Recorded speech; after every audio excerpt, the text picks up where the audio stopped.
बिस्मिल्लाहिर्रहमानिर्रहीम। अस्सलाम वालेकुम दोस्तों, आज के प्रोग्राम न्यूज़ रन के साथ मैं हूँ रोहेल अकबर। मेरे साथ मौजूद हैं जनाब सैयद मंजूर अली गिलानी साहब और फ़ारूक आज़ाद साहब। फ़ारूक आज़ाद साहब कश्मीरी रहनुमा हैं, सारी सियासी पार्टियों का चक्कर लगा चुके हैं और बड़ी अच्छी तरह जानते हैं। तो हम इनसे पूछेंगे कि जो सियासी पार्टियाँ उनका असल क्या है, वो क्या चाहती हैं। और गिलानी साहब जो हैं ये तो हैं ही फिर पुराने सियासतदान, बल्कि बुज़ुर्ग सियासतदान। तो सबको अस्सलाम वालेकुम। अच्छा, आजकल कोरोना चल रहा है हर तरफ और बाद लोग अभी भी कोरोना को नहीं मान रहे, कह रहे हैं कोरोना एक वैसे ड्रामा है, कुछ भी नहीं है। और वो लोग ऐसे जैसे हम बैठे हुए हैं SOP की खिलाफवर्जी करते हैं, ऐसे सारे लोग SOP की खिलाफवर्जी कर रहे हैं। तो आज शाह खान अब्बासी साहब, उनको भी कोरोना पॉजिटिव आ गया, शेख रशीद उनका कोरोना पॉजिटिव आ गया और इसके अलावा और 5 MPA 2 मिनिस्टर वो कोरोना की वजह से इस दुनिया से चले गए। और लाहौर में इस वक्त 20 डॉक्टर हैं जो कोरोना के पेशेंट हैं, जबकि 4 डॉक्टर जो लाहौर के वो इस दुनिया से चले गए हैं। इसके अलावा और भी काफ़ी सारे आजकल हॉस्पिटल के बेड भर चुके हैं, वहाँ पे जगह नहीं है। पहले तो लोग कहते थे कि हमें वो ज़बरदस्ती ले जाते हैं, अब तो लोग ज़बरदस्ती जाने की कोशिश करते हैं और वहाँ पे उन्होंने लिख कर लगा दिया जगह नहीं है, अपने अपने घरों में चले जाएँ। तो ये सारी सूरत हाल अब खुल के सामने आ चुकी है। तो गिलानी साहब, आप इस पे क्या कहेंगे कि कोरोना किस तरफ जा रहा है? बिस्मिल्लाहिर्रहमानिर्रहीम। रोहेल अकबर साहब, ये बड़ा अहम मौजू है जिस पर आपने आगाज़ किया है गुफ्तगू का। असल बात ये है कि जब ये कोरोना का सिलसिला पिछले साल दिसंबर में चाइना में शुरू हुआ, तो हमारी हुकूमत को ये चाहिए था कि वो मुनासिब इक़दामात करते। कोरोना ने जो चाइना से सफ़र शुरू किया वो यूरोप और अमेरिका से होता हुआ हमारे पास फरवरी में पहुंचा है। हमारे पास काफ़ी वक्त था कि हम एहतियाती तदाबीर अख्तियार करते, लोगों को बताते कि ये क्या चीज़ है, इसका हमने कैसे इसका मुकाबला करना है। लेकिन हमारी जो फेडरल गवर्नमेंट है उन्होंने तो मार्च में जाके कहीं पहली मीटिंग बुलाई है और उसके बाद आज तक हमारे जो प्राइम मिनिस्टर हैं वो इसको सीरियस नहीं ले रहे। उनका गैर संजीदा रवैया हमेशा रहा। मसलन उन्होंने कहा कि ये जो लॉकडाउन हुआ है ये तो इशराफिया ने लगा दिया। भाई, प्राइम मिनिस्टर आप हैं, पंजाब में आपकी हुकूमत है, KPK में आपकी हुकूमत है और बलूचिस्तान में जो हुकूमत है वो आपकी बाजगुजार हुकूमत है। सिर्फ एक सिंध की हुकूमत है जो आपके मातहत नहीं है।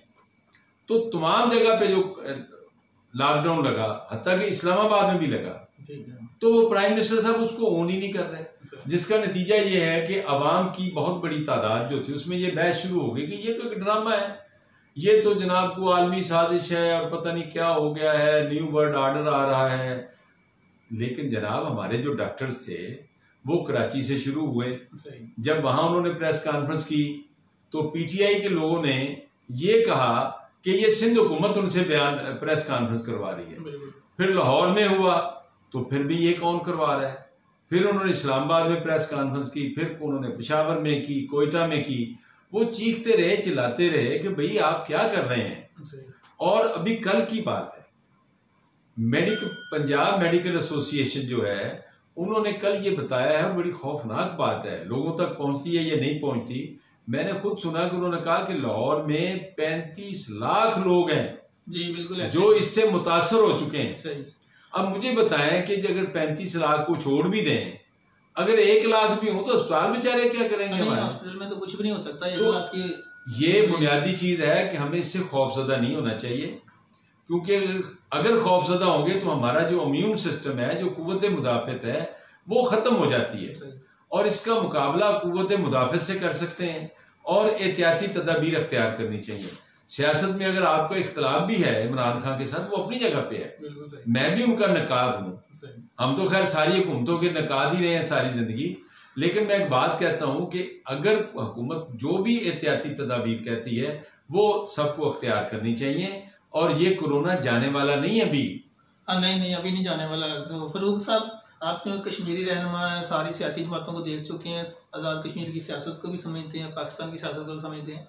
तो ये कोरोना जो है आप आज़ाद कश्मीर में पहुंच गया और हमारी जो सियासतदान है, जो हुकूमतें, आपकी हुकूमत, कश्मीर की, पाकिस्तान की हुकूमत, तो वो क्या कर रही है? जी हम बस वो तो जो कर रही हैं नहीं कर रही, लेकिन हम आवाम है, हमारी जो सियासी सब पार्टियाँ हैं ये हमेशा से डेंगू हो या ये कोरोना हुकूमत को कोसती रहती हैं।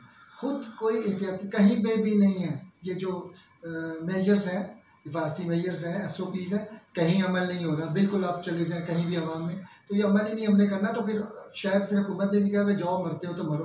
अब ये, और मैं एक बात बताऊँ, ये सबको होना है। ये कोरोना वायरस जो है या कोविड-19 जो है, ये हो ही नहीं सकता कोई बंदा बचे। मैं पहले भी अर्ज़ कर चुका हूँ कि पहले जब ये पहली दफ़ा हुआ था पहली जंग अज़ीम के बाद मुश्तरका हिंदुस्तान में बड़े सगीर में, तो 1,80,00,000 लोग इससे जो है वो जाँ भाग हुए थे।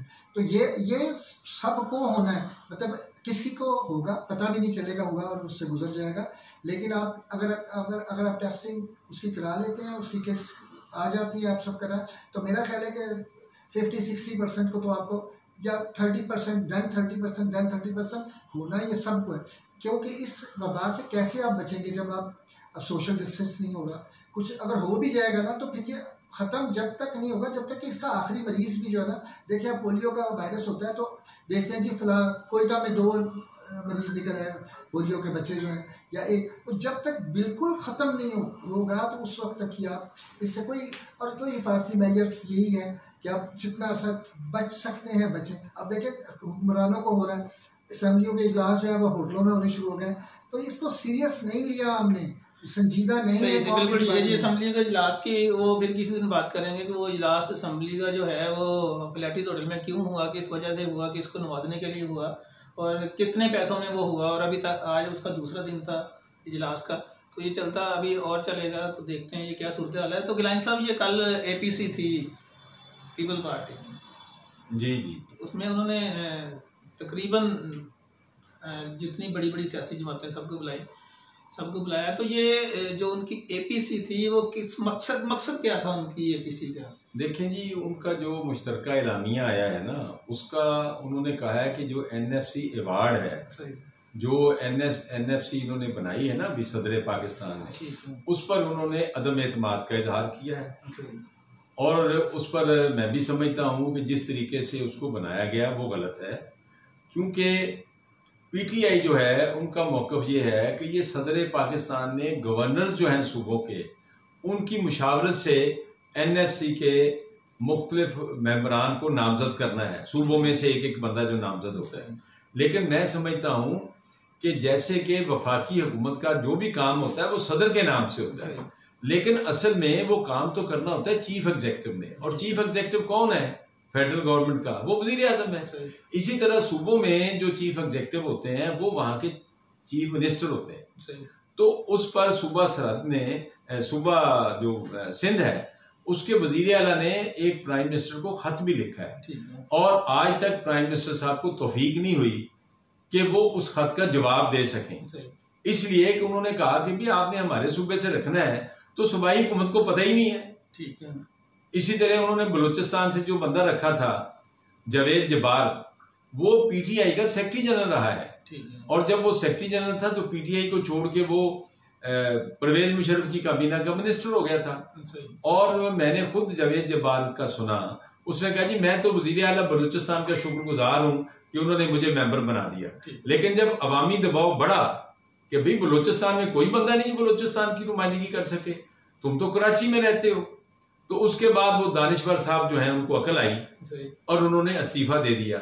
इसलिए जो NFC अवार्ड है, एक तो उस पर तहफ़्फ़ुज़ात है, दूसरा 18वीं तरमीम के बारे में ये कहा जा रहा है कि उसमें कुछ तब्दीलियां की जा रही हैं, तो उस पर भी कल उन्होंने तहफ़्फ़ुज़ात का इजहार किया है। बुनियादी तौर पर ये 2 मामले थे, और तीसरा जो उसके साथ साथ चल रहा है वो कोरोना है। कोरोना पर जो हुकूमत की हिकमत अमली है उस पर उन्होंने तनकीद की। ठीक है। दूसरा ये बताएं कि अब आप भी जो आपकी पाकिस्तान पीपल्स मूवमेंट जमात है, जिसमें सारी सियासी जमातें हैं, तकरीबन 18, 19, 20 जमातें उसमें, तो एक APC आप भी करवाना चाह रहे हैं, किस इशू पे करवाएंगे, उसमें किन किन जमातों को आप बुलाएंगे? आज मैंने अजहर जमील साहब हमारे सेक्रेटरी जनरल हैं, मैंने उनसे बात आज की है। ठीक है। और वो एजेंडा भी इसका तरतीब देंगे, और जाहिर है कि मुल्क के अंदर जो आइनी, सियासी, कानूनी और समाजी मामलात हैं, सियासी मामलात हैं, उन्हीं पर हम करेंगे ना। ठीक है, ये सारी चीज़ें होंगी। तो मैंने आज उनसे गुजारिश की है कि वो एजेंडा तरतीब दें और वो तशरीफ़ लाएंगे तो हम मेरे ख्याल में बहुत जल्द इस पर ऑल पार्टी जी बिल्कुल ही होनी चाहिए, जिसमें इलाकाई जितनी भी छोटी जमात है या बड़ी जमात है वो सबको नुमाइंदगी होनी चाहिए, एक एक बंदा उनका लाजमी होना चाहिए। दूसरा इसके साथ साथ एक और बड़ी अहम बात है कि हुकूमत ने पेट्रोल की कीमत तो कम कर दी, मगर पेट्रोल दस्तयाब अब पेट्रोल पंप पे नहीं हो रहा। लोग बड़ा खजल हो रहे हैं। बाज़ जगह ऐसी भी हैं जहाँ पे लोगों ने अपने कपड़े उतार दिए एहतजाज के तौर पे। और इस तरह की जो सूरत है वो पूरे मुल्क में है। मुख्तलिफ शहरों से हमारे दोस्त हमें फ़ोन करके बता रहे हैं कि पेट्रोल नहीं मिल रहा, अगर मिल रहा तो 150 रुपये लीटर दे रहे हैं। ये तो कीमतें पहले से ही बढ़ गई हैं। तो गवर्नमेंट को इस तरफ तवज्जो देनी चाहिए। उनकी जो ज़िली इंतज़ामिया है वो देखे जाके पेट्रोल पम्प सिर्फ दफ्तरों में ना बैठी रहे ठंडे AC कमरे में, वो बाहर निकले जाके चेक करे पेट्रोल पंप पे पेट्रोल क्यों नहीं मिल रहा है। तो दोस्तों इसके साथ ही इजाज़त दीजिए, मगर ये इजाज़त लेने से पहले सिर्फ एक बात है कि मंजूर गिलानी साहब का सियासी दरवेश TV है, उसको भी और इस चैनल को जो आप देख रहे हैं इसका भी सब्सक्राइब लाजमी करें, देखें, आगे शेयर करें। इजाज़त दीजिए, अस्सलाम वालेकुम, अल्लाह हाफ़िज़।